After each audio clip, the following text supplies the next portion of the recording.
Há momentos que a gente nunca imagina que vão ser divisores de água.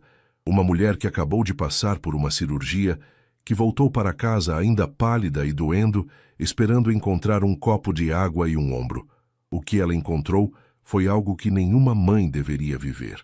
Mas naquela sala, enquanto dois filhos adultos exigiam janta e acusavam a própria mãe de drama, havia uma testemunha silenciosa que ouviu tudo, palavra por palavra, e o que aconteceu a seguir mudou aquela família para sempre. Não com barulho, mas com a força tranquila e irrevogável de quem finalmente chegou no limite.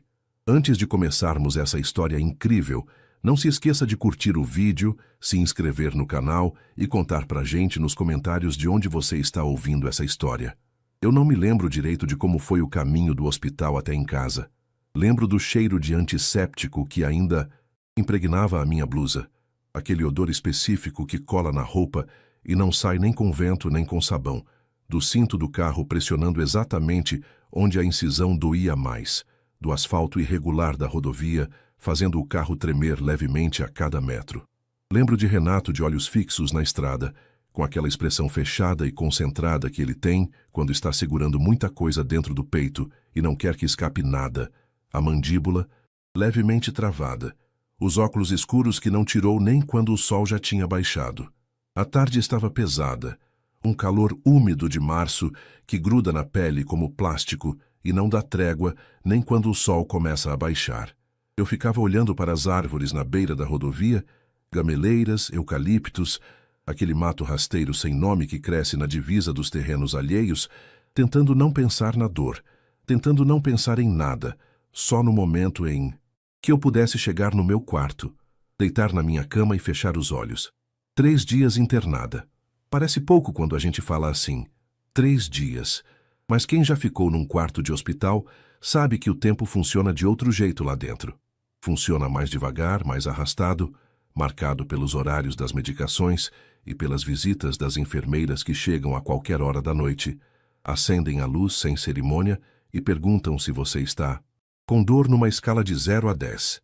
A cirurgia tinha sido na vesícula biliar, aquela coisa traiçoeira que passou meses me dando sinais e que eu fui ignorando, ocupada demais com tudo e com todos, com a casa, com a comida, com a roupa, com as contas, com os 2 filhos adultos que moravam comigo e com Renato, e que, apesar de terem mais de 20 anos, ainda precisavam que alguém cozinhasse para eles, lavasse para eles, organizasse para eles, como se a capacidade de se virar sozinho fosse uma habilidade que jamais tivesse sido necessária aprender. Até que, numa quinta-feira à noite, a dor chegou de uma forma que eu não tinha mais como ignorar. Uma fisgada que começou nas costas e foi crescendo, crescendo, crescendo, como uma mão que aperta por dentro sem avisar, até eu dobrar sobre mim mesma no meio da cozinha, segurando a pia de granito para não cair. Renato me levou às pressas para o pronto-socorro da UPA. Ficamos quase 4 horas esperando numa cadeira plástica dura, debaixo de uma iluminação de neon que fazia tudo parecer branco e cansado. Eu respirando pela boca, tentando controlar a dor. Ele ao meu lado segurando minha mão sem falar quase nada, porque não havia nada útil para dizer. Quando finalmente me chamaram e fizeram os exames, o médico de plantão foi direto. Cálculos grandes. Vesícula muito inflamada. Precisava tirar. Cirurgia de urgência. Eu ainda tentei negociar, mas eu tenho coisas para resolver. Minha casa, meus filhos. E o médico me olhou com aquela paciência exausta de quem já ouviu esse tipo de argumento muitas vezes e disse, simplesmente, que minha vesícula não estava negociando com ninguém. Eu acordei da anestesia com gosto de metal na boca, uma dor surda e constante no lado direito e o barulho do monitor cardíaco marcando cada batida. Renato estava lá, sentado na cadeira ao lado da cama, curvado sobre o celular, mas sem realmente olhar para a tela. Só esperando, percebi. Quando ele percebeu que eu tinha aberto os olhos, se inclinou para a frente e colocou a mão sobre a minha, com um cuidado que não precisava de nenhuma palavra para se explicar. Aquela mão grossa e quente em cima da minha me fez sentir uma gratidão que não cabia em palavras. Meus filhos não apareceram no hospital. Caetano, meu filho de 24 anos, Mandou uma mensagem no segundo dia. Oi, mãe, tudo bem? Quando você sai?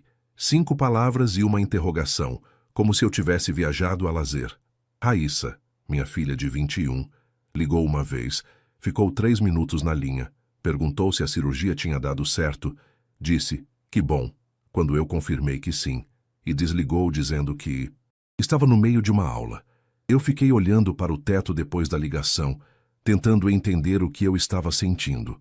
E o que sentia era uma coisa parecida com aquela sensação de quando você está com fome, mas tão cansada que nem consegue levantar para buscar comida.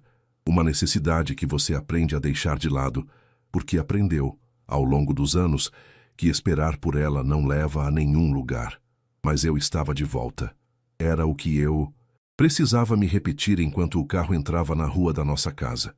Uma rua de paralelepípedo velho que chacoalha o carro e manda uma fisgada de dor direto para o ponto da incisão. Eu estava de volta e ia ficar bem. Renato parou o carro na frente do portão, desceu, abriu o portão, voltou para me ajudar a sair. Eu segurei o braço dele, não por exagero, não por drama, mas porque qualquer movimento mais brusco disparava aquela dor que ia do lado direito até o ombro, e eu precisava me mover devagar como se fosse de vidro. Ele sabia disso.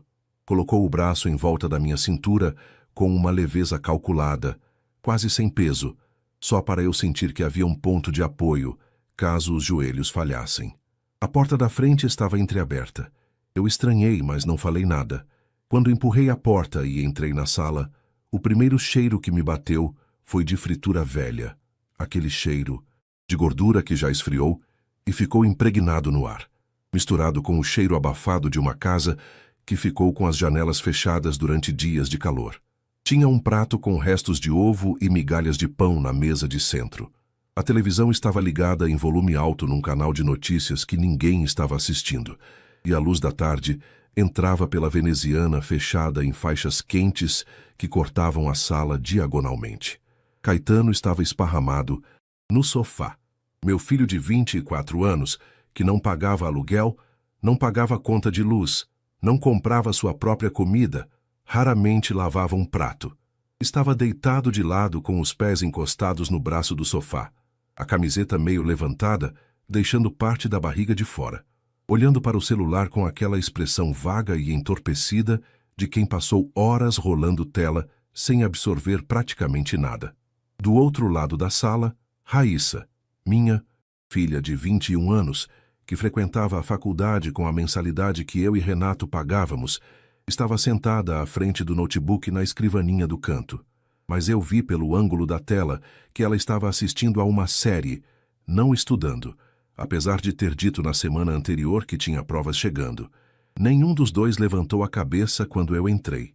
Fiquei parada na entrada por um momento, com Renato logo atrás de mim, com a pulseira do hospital ainda no pulso esquerdo, com a marca do esparadrapo no braço direito, onde tinham removido o soro, ainda com aquele cheiro de antisséptico impregnado, ainda com dor, ainda com a sensação de que meu corpo tinha sido aberto e cuidadosamente remontado, esperando que um deles olhasse, que percebesse, que dissesse qualquer coisa. Caetano foi o primeiro a levantar os olhos do celular, mas o olhar que ele me deu não era de alívio, não era de boas-vindas. Era o olhar de quem encontrou a solução para um problema que estava pendente há dias. Ah, você está em casa, disse com a mesma entonação de quem nota que parou de chover. Para de drama e vai fazer o jantar logo. Tô com fome há horas. Eu não consegui responder imediatamente. Fiquei ali processando aquelas palavras durante 1 segundo, 2, 3, tentando garantir que eu tinha ouvido certo. A dor no lado direito latejava, regular como um metrônomo, e eu estava segurando a alça da bolsa com os dedos brancos de tanto apertar. Caetano, comecei, com uma voz que não tinha força nenhuma. Mãe. Ele voltou o olhar para o celular, já encerrando o assunto por conta própria. A cirurgia foi simples. O médico disse que era rotina. Não precisava ter ficado tanto tempo lá, não. Foi então que Raíssa virou levemente a cadeira na minha direção, sem fechar o notebook, sem pausar a série. Ela me olhou com um sorriso no canto da boca que não tinha nada de afeto, Era aquele tipo específico de sorriso de quem está achando graça, mas tentando disfarçar. E disse, com uma voz leve demais para o peso do que estava dizendo: vai querer fingir que tá mal para desviar das tarefas, porque a casa tá do jeito que você tá vendo, mãe. Um caos. E aqui ninguém cozinha que nem você. O silêncio que veio depois pesou como laje de concreto. Eu senti minha garganta fechar. Não de choro. Eu estava além do choro naquele momento, num lugar mais fundo onde as lágrimas não chegam, porque a dor é grande demais para caber em lágrima. Era uma coisa mais antiga, mais pesada, que subia devagar do centro do estômago e ia se instalando no peito como uma pedra quente. Eu conhecia aquela sensação. Era a sensação de ser enxergada apenas pela função que eu cumpria dentro daquela casa, nunca pelo que eu era. De ser um eletrodoméstico que tivera a audácia de dar defeito e precisava ser cobrado por isso. Eu abri a boca, não sei o que ia sair, talvez nada, talvez só ar, mas foi Renato quem se moveu primeiro. Ele deu um passo lento para o lado, saindo de atrás de mim, e ficou visível no meio da sala. E o momento exato em que Caetano levantou os olhos e Raíssa virou a cabeça.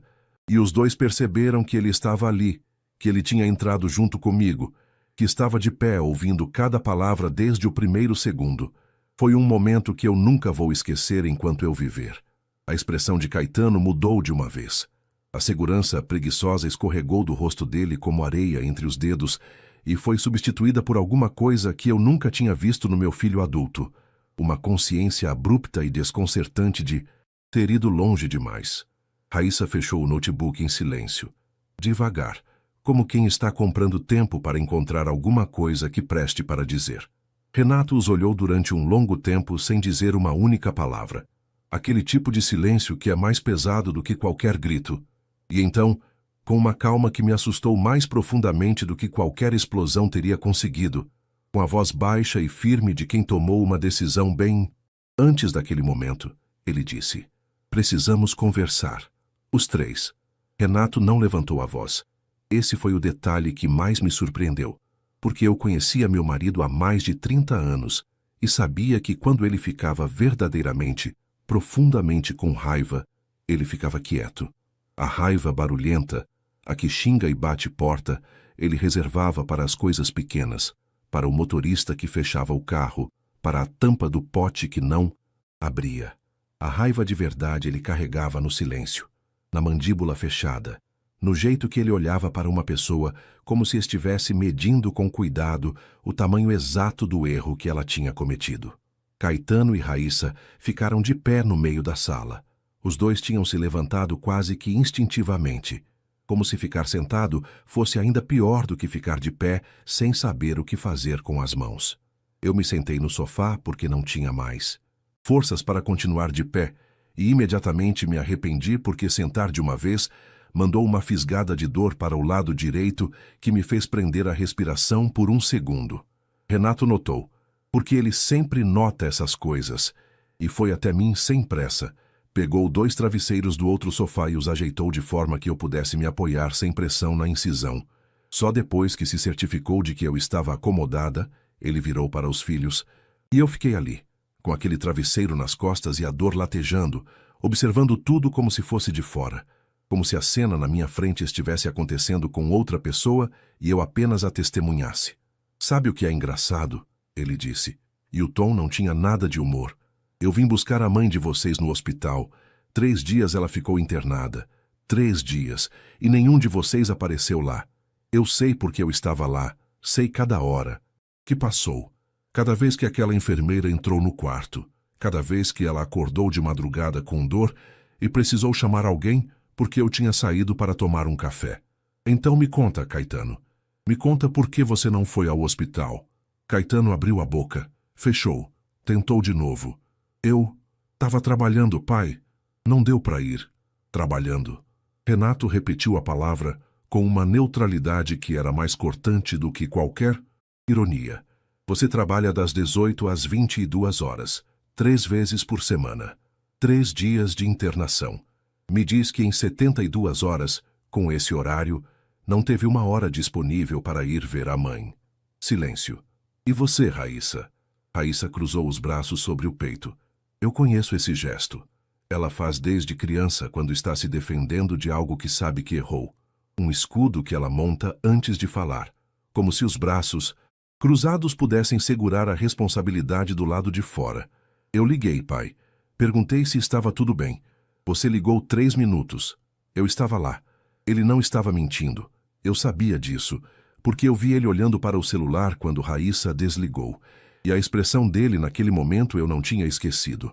E agora, sua mãe entrou aqui pela porta com a pulseira do hospital ainda no pulso, com dor, com o curativo na barriga. Aí a primeira coisa que você, Caetano, disse foi para ela ir fazer o jantar. E você, Raíssa, disse que ela estava fingindo para desviar das tarefas.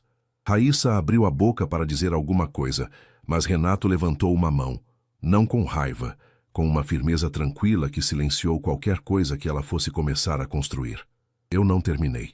Ele andou devagar até o centro da sala, ficou de pé com as mãos nos bolsos e os olhou com uma expressão que eu nunca tinha visto no rosto dele naqueles mais de 30 anos juntos. Era uma expressão de luto, percebi naquele momento, não de raiva, de luto, como alguém que está de frente para uma perda que foi acontecendo devagar demais para ser percebida enquanto acontecia. Eu fiquei calado por muito tempo, ele disse, com a voz um pouco mais baixa agora, como se estivesse escolhendo cada palavra antes de soltá-la. Eu vi vocês crescerem, e foi acontecendo uma coisa devagar. Tão devagar que às vezes eu me perguntava se estava exagerando. Vocês foram parando de ajudar em casa. Foram parando de perguntar como o dia da mãe tinha sido. Foram parando de notar que tinha uma pessoa aqui dentro que fazia tudo funcionar. Que cozinhava, que limpava, que lavava, que organizava as contas, que trabalhava fora e voltava para trabalhar dentro. E que nunca, em nenhum momento, reclamou. E eu fui ficando quieto porque pensei que era fase, que vocês iam crescer de verdade, que iam perceber. Mas o que eu ouvi hoje, o que eu ouvi com as minhas próprias orelhas, não é fase. É o jeito que vocês enxergam a mãe de vocês quando acham que ninguém está olhando. Eu olhei para os meus filhos enquanto Renato falava e vi algo que me custou aceitar. Os dois pareciam menores do que eram. Caetano ficou com os olhos no chão. Raíssa ficou olhando para um ponto fixo na parede, e eu me perguntei em que momento aquilo tinha começado, em que momento específico a engrenagem tinha começado a girar na direção errada, me transformando, invisível e gradualmente, num serviço que eles tomavam por garantido como se fosse a luz elétrica ou a água da torneira. Então vai mudar, Renato disse. Aqui em casa vai mudar, e vai mudar agora. Cada um de vocês vai ter responsabilidades fixas nessa casa, por escrito combinadas. Quem não cumprir vai precisar pensar seriamente em encontrar outro lugar para morar. Não estou ameaçando, estou avisando. E enquanto a mãe de vocês estiver se recuperando, e a recuperação é de semanas, não de dias, ninguém vai pedir nada para ela. Se vocês quiserem comer, vão aprender a cozinhar. Se quiserem roupa limpa, vão aprender a lavar. E se eu chegar em casa e encontrar qualquer coisa diferente disso, a conversa vai ser bem diferente dessa aqui. Ele parou, olhou para os dois de um modo que eu senti mesmo de onde estava sentada. Agora vão. Caetano e Raíssa foram para os quartos sem uma palavra. Eu fiquei olhando para o espaço em que eles tinham estado de pé, para a televisão ainda ligada que ninguém tinha desligado, para o prato sujo na mesa de centro, para a sala que eu mantinha em ordem há anos com as próprias mãos. Renato veio sentar do meu lado. Não disse nada por um tempo. Ficamos os dois no silêncio daquela sala com o barulho baixo da televisão de fundo. E eu sentia aquela pedra que carregava no peito ir perdendo, devagar, um pouco do peso que tinha. Tá com dor? Ele perguntou. Tô, eu respondi. Mas não é só da cirurgia. Ele assentiu, como se já soubesse desse segundo tipo de dor há mais tempo do que eu imaginava. Naquelas semanas seguintes, Renato cumpriu cada palavra que tinha dito. Comprou os remédios e organizou os horários numa folha que colou na parede da cozinha. Aqueceu sopa, fez omelete, foi buscar pão cedo de manhã. Aprendeu a medir a pressão com o aparelhinho da gaveta da cômoda e anotava o resultado num caderno pequeno que deixava em cima da mesa de cabeceira. À noite ficava do meu lado, enquanto eu dormia levantada com travesseiros. porque deitar totalmente doía quando eu respirava fundo, e acordava antes de mim para já deixar o café pronto quando eu chegasse à cozinha arrastando os pés de chinelo. Caetano e Raíssa tentaram, naqueles primeiros dias, uma espécie de boa vontade. Caetano lavou a louça 2 vezes sem que ninguém pedisse. Raíssa varreu a sala numa tarde e fez macarrão com molho de caixinha numa outra, e deixou a panela encharcando na pia em vez de lavar. Mas ao menos tinha cozinhado. Mas aquela boa vontade tinha um sabor específico, o sabor de quem está fazendo as coisas esperando que a situação passe logo, esperando que tudo volte ao que era antes. E o normal que eles esperavam era eu, funcionando na cozinha enquanto eles viviam ao redor, invisíveis para o que custava aquilo a mim. Eu ficava no meu quarto, me recuperando, e pensando em quantas refeições eu tinha feito ao longo de todos aqueles anos. Em quantas roupas lavadas, quantos pisos varridos, quantas contas organizadas, pensando em quantas vezes eu tinha adoecido antes, gripes, enxaquecas, aquela virose forte 2 anos atrás, que eu encarei de pé porque não havia alternativa, e continuado funcionando, porque se eu parasse tudo parava.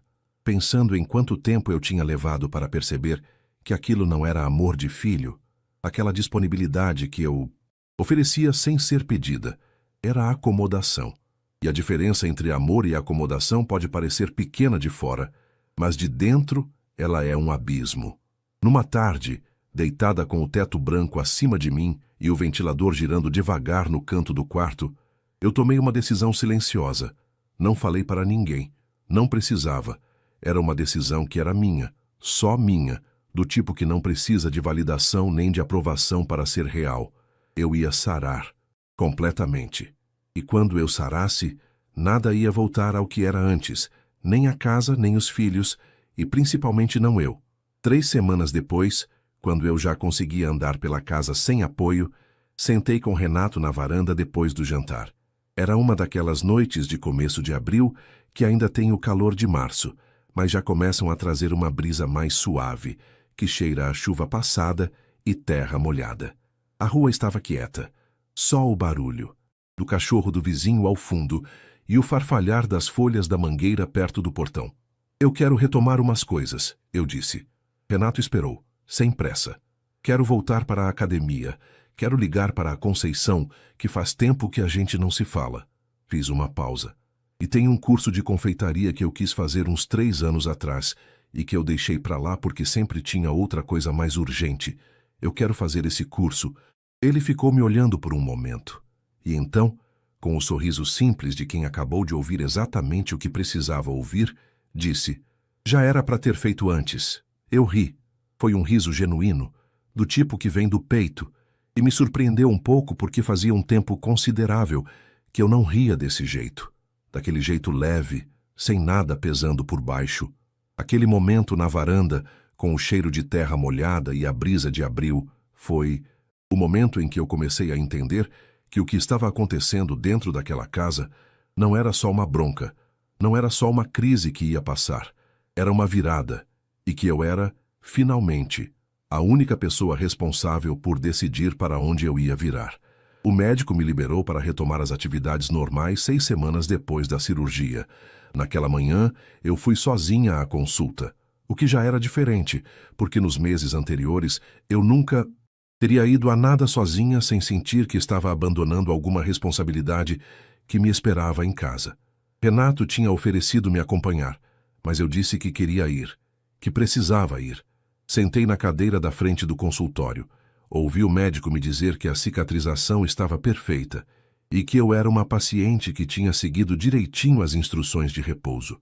Agradeci, saí, desci as escadas e fui tomar um café sozinha num lugar que ficava na mesma rua, um café pequeno com mesinhas de fora na calçada, cheirando a pão assado e expresso recém-passado. Pedi um café com leite, sentei de frente para a rua e fiquei ali simplesmente ali, sem pressa, sem culpa, sem ninguém me esperando com alguma necessidade urgente. Foi a primeira vez em muito tempo que eu fiz alguma coisa só para mim, sem me sentir culpada por isso. Muita coisa tinha mudado nesses 2 meses. Renato tinha sentado com os 2 filhos numa tarde de sábado e estabelecido, por escrito, as responsabilidades de cada um dentro de casa. A lista estava colada na geladeira com 2 ímãs. Caetano ficou responsável por lavar a louça, tirar o lixo e repor o mercado quando algo da lista acabasse. Raíssa ficou com a limpeza do banheiro compartilhado, a varrição da sala e do corredor, e com preparar pelo menos 2 refeições por semana. Os 2 também passaram a contribuir com uma quantia mensal para as despesas da casa. Não muito, mas era o princípio de algo com nome: responsabilidade. No começo, eles fizeram tudo do jeito que a gente faz quando está sendo observado, com cuidado performático, procurando nos olhos de Renato algum sinal de aprovação. Mas as semanas foram passando e o normal que esperavam não voltou, porque eu não voltei. Não aquela versão de mim. Eu voltei diferente. Comecei a ir para a academia 3 vezes por semana. Algo que eu tinha tentado anos atrás e abandonado, porque sempre havia algum motivo mais urgente me esperando em casa. Voltei a ligar para a minha amiga Conceição, que eu tinha ido me afastando aos poucos, porque quando a gente não cuida dos próprios relacionamentos, eles vão murchando de um jeito que a gente mal percebe. E de repente, faz 6 meses que você não se fala com alguém que já foi essencial. Peguei uns cadernos antigos e comecei a anotar, primeiro sem objetivo, depois com um propósito claro. Me inscrevi naquele curso de confeitaria que eu tinha adiado durante anos. Num sábado de manhã, enquanto a casa estava quieta e o sol de abril entrava pela janela do quarto de um jeito que parecia convidar, eu me inscrevi.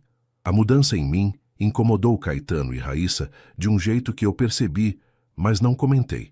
Eles não sabiam bem como se relacionar com essa versão de mim que não estava disponível a toda hora, que saía com agenda própria, que às vezes simplesmente não estava quando precisavam de alguma coisa. Caetano tentou, numa tarde, me pedir que eu fizesse a feijoada que ele gostava. Mãe, faz a sua feijoada hoje, que saudade. E eu disse com gentileza, mas sem hesitação, que não estava no meu dia de cozinhar. A expressão que passou pelo rosto dele naquele momento era surpresa misturada com o início de uma compreensão de que as coisas tinham mudado de verdade. O momento que eu não esperava veio numa sexta-feira à noite de maio. Caetano chegou em casa mais cedo do que o horário habitual, o que já era estranho, e foi direto para o quarto. Depois de uns 20 minutos, saiu e veio até a cozinha, onde eu estava preparando chá. Ficou parado na entrada, encostado no batente da porta, os braços cruzados do jeito de quem está com dificuldade de começar alguma coisa. Não o cruzamento defensivo de Raíssa, mas o de quem está tentando se segurar por dentro. Mãe, ele disse, com uma voz que eu não reconheci de imediato, porque era mais baixa, mais incerta, enxuta de qualquer casca que ele normalmente colocava por cima. Eu desci o fogo do fogão e me virei para ele. Pode falar, filho. Ele ficou em silêncio por um momento, olhando para o piso.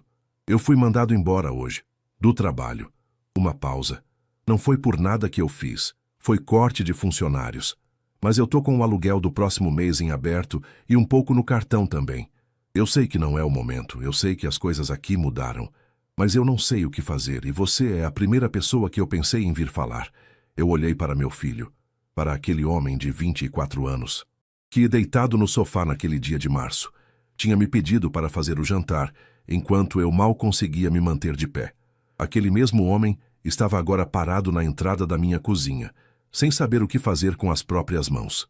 E eu senti muita coisa ao mesmo tempo, como a gente sente quando a vida apresenta situações que não cabem numa emoção só. Senti a raiva velha e justa que não tinha ido embora completamente. Só tinha encontrado um lugar para repousar. Senti tristeza por ele, pela versão de 24 anos que não tinha aprendido a enfrentar as coisas antes de ser obrigado, porque sempre houve alguém fazendo o enfrentamento por ele. Senti amor, aquele amor inconveniente e irracional que não some nem quando a gente quer. Mas, acima de tudo, eu senti que aquele momento era importante. Era a primeira vez que Caetano estava de verdade, de carne e osso, e diante de uma consequência real, sem a rede invisível que eu sempre fui para ele. Senta, eu disse, apontando para a cadeira da cozinha. Ele sentou. Me conta tudo. O que aconteceu, o que você tem, o que você deve. Me conta tudo e a gente vê o que dá para fazer com isso. E ele contou. Demorou. No meio da conversa, Renato apareceu na porta da cozinha, avaliou a situação, pegou uma cadeira sem fazer barulho e sentou. Os três ficamos ali até tarde, com o cheiro do chá que esfriou sem que ninguém bebesse, com a luz da cozinha criando aquela claridade amarelada de quando a conversa fica séria de verdade. Eu não dei dinheiro a Caetano. Essa decisão Renato e eu tínhamos tomado juntos.